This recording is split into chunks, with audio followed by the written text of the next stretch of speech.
Bonjour à tous et bienvenue aux différentes personnes qui nous retrouvent. On est clairement de plus en plus sur cette chaîne et ça fait vraiment plaisir. Donc continuez à vous abonner, surtout pour les gens qui ne le seraient pas et qui nous regardent régulièrement.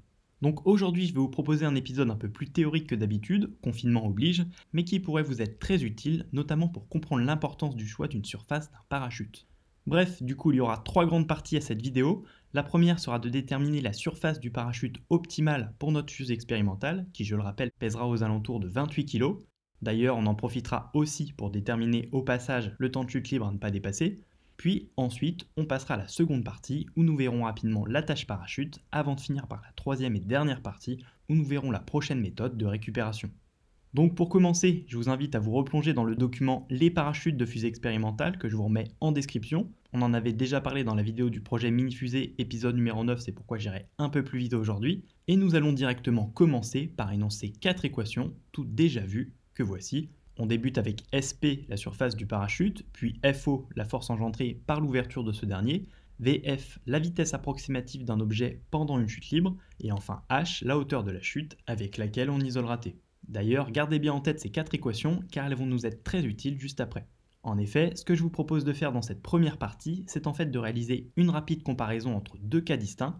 Le premier sera d'utiliser pour notre fusée un parachute la faisant tomber à plus ou moins 5 mètres par seconde, ce que l'on comparera à un second cas où la fusée sera équipée d'un parachute la faisant tomber à environ 10 mètres par seconde.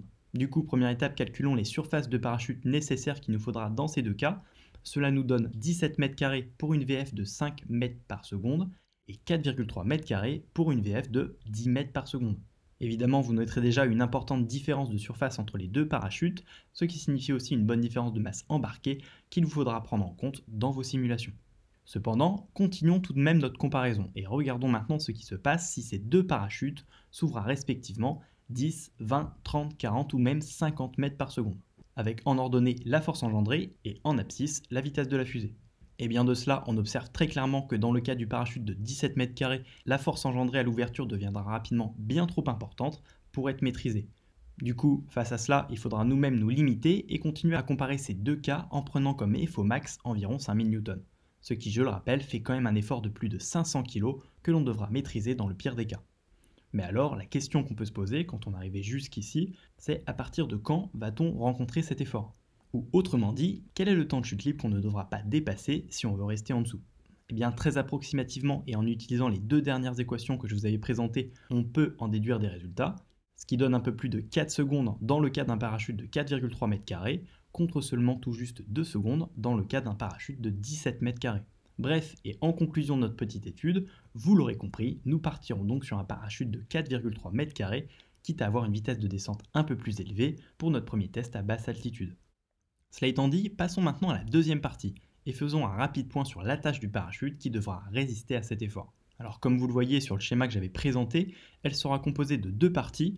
Un premier rond en aluminium qui viendra reprendre l'effort énoncé juste ici, le tout retenu par 3 vis, les mêmes que celles du moteur, puis une seconde partie juste là, qui sera elle aussi un petit rond en aluminium fixé de la même façon, mais qui aura pour rôle de limiter, lui, la propagation de pression du compartiment parachute vers le système électronique. D'ailleurs, il faudra bientôt qu'on réalise des essais de charge pyro pour vérifier l'éjection, et ça sera sûrement l'objet d'une prochaine vidéo où je vous présenterai un peu plus en détail tout le matériel.